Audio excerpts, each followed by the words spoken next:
Assalamualaikum warahmatullahi wabarakatuh.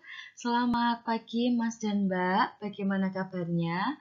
Semoga selalu baik-baik saja dan semoga selalu dalam lindungannya. Amin. Nah, hari ini Bu Dini akan menjelaskan mengenai subbab di klasifikasi makhluk hidup, yaitu tentang kunci determinasi. Oke, Bu Dini lanjut aja ke slide berikutnya. Apa yang kalian ketahui tentang identifikasi? Coba, apa sih yang Mas Mbak ketahui tentang identifikasi?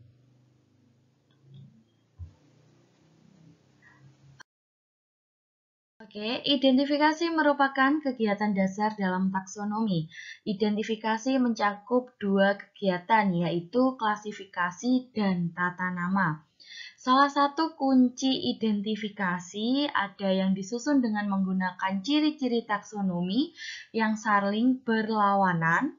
Nah, tiap langkah dalam kunci tersebut terdiri atas dua alternatif atau dua ciri yang saling berlawanan, sehingga biasa disebut dengan kunci dikotomis.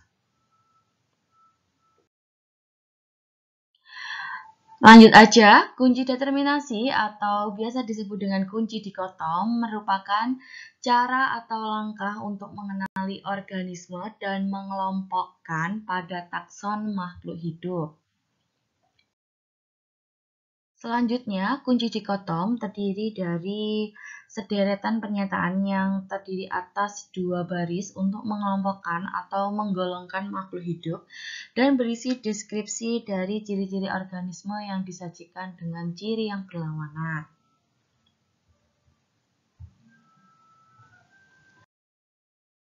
Selanjutnya, ada hal-hal yang harus diperhatikan dalam membuat kunci determinasi.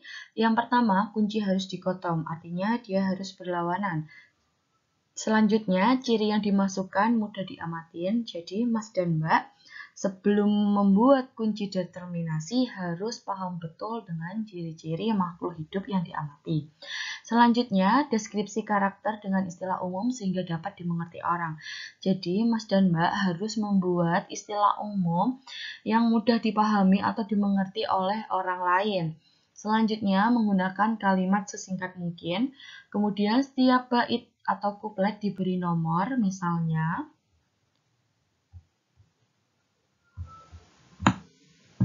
1A, kemudian ada 1B. Selanjutnya, kata pertama dari setiap pernyataan dalam satu kuplet harus identik. Contohnya seperti ini. Tumbuhan memiliki bunga, maaf Bu Dini ulangi, 1A, tumbuhan memiliki bunga, titik-titik. 1B, tumbuhan tidak memiliki bunga, titik-titik. Nah, itu yang dimaksud dengan kata pertama dari setiap pernyataan harus identik. Selanjutnya, cara menggunakan kunci determinasi. Yang pertama, bacalah dengan teliti kunci determinasi mulai dari permulaan, yaitu nomor 1A. Selanjutnya 1B. Begitu seterusnya. Tahap 2, cocokkan ciri-ciri tersebut pada kunci determinasi dengan ciri yang terdapat pada makhluk hidup yang diamati. Selanjutnya, yang ketiga, ciri-ciri pada kunci apabila tidak sesuai dengan ciri makhluk hidup yang diamati harus beralih pada pernyataan yang ada di bawahnya. Jadi misal 1A dan 1B. Misal 1A tidak cocok, Mas dan Mbak langsung aja diamati yang 1B. Selanjutnya, yang keempat, jika ciri yang terdapat pada kunci determinasi sesuai dengan ciri yang dimiliki organisme, harus dicatat nomornya. Selanjutnya, tahap kelima, melanjutkan pembacaan kunci pada nomor yang sesuai dengan nomor yang tertulis di belakang setiap pernyataan pada kunci. Selanjutnya, yang terakhir, jika salah satu pernyataan ada yang cocok atau sesuai dengan makhluk hidup yang diamati, alternatif lainnya akan gugur. Misal, 1A dan 1B, pernyataan 1A itu benar, maka pernyataan B otomatis dia akan gugur.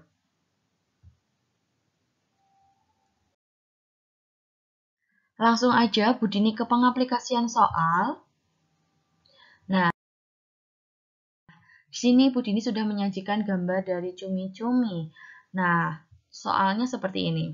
Buatlah kunci determinasi dari cumi-cumi. Jadi yang pertama, Mas dan Mbak harus membaca 1A terlebih dahulu, hewan berpori atau hewan tidak berpori. Jadi, kunci determinasi itu adalah dua pilihan. Nah, Mas dan Mbak harus memilih salah satu jawaban yang tepat sesuai dengan gambar.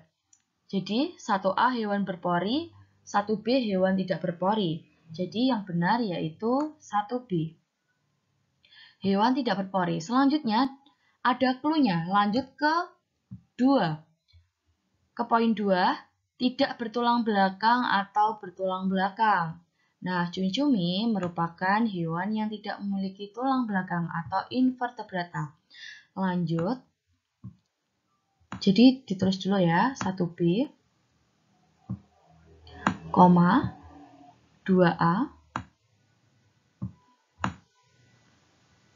Oke. Selanjutnya, poin ketiga, hidup di air tawar atau hidup di air laut. Nah, yang benar yaitu hidup di air laut. 3B.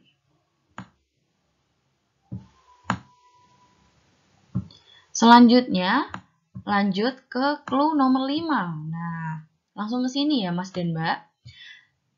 Tubuh berongga atau tubuhnya lunak. Jadi, cumi-cumi termasuk hewan bertubuh lunak. 5, sini Budini.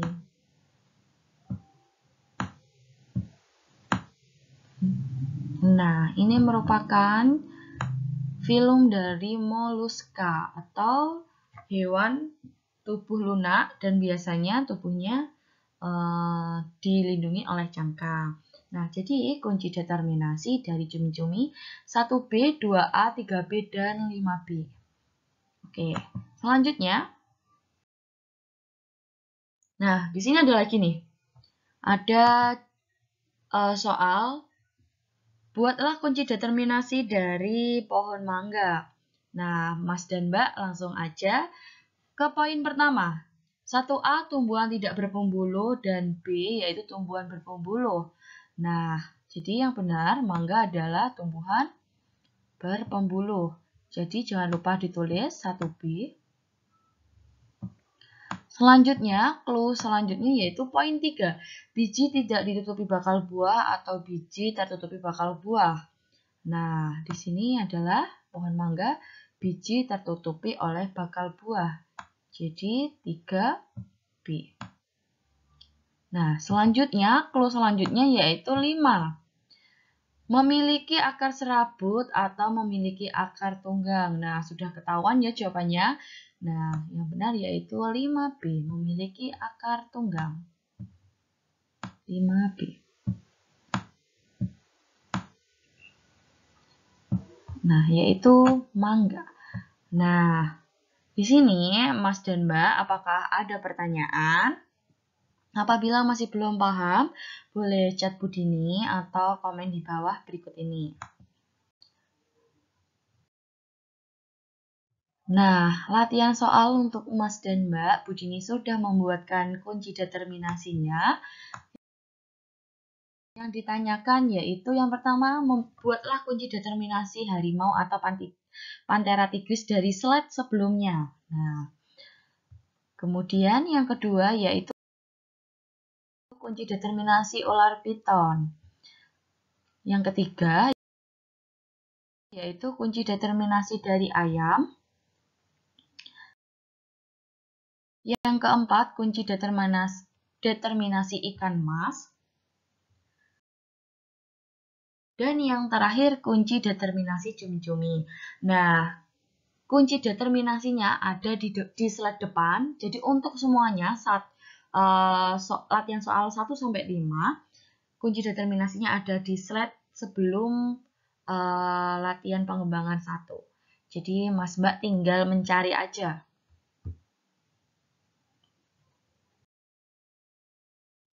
Oke, terima kasih Mas dan Mbak. Apabila ada pertanyaan boleh tanya Budini, boleh chat Budini.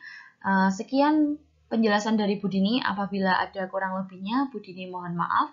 Sekian, wassalamualaikum warahmatullahi wabarakatuh.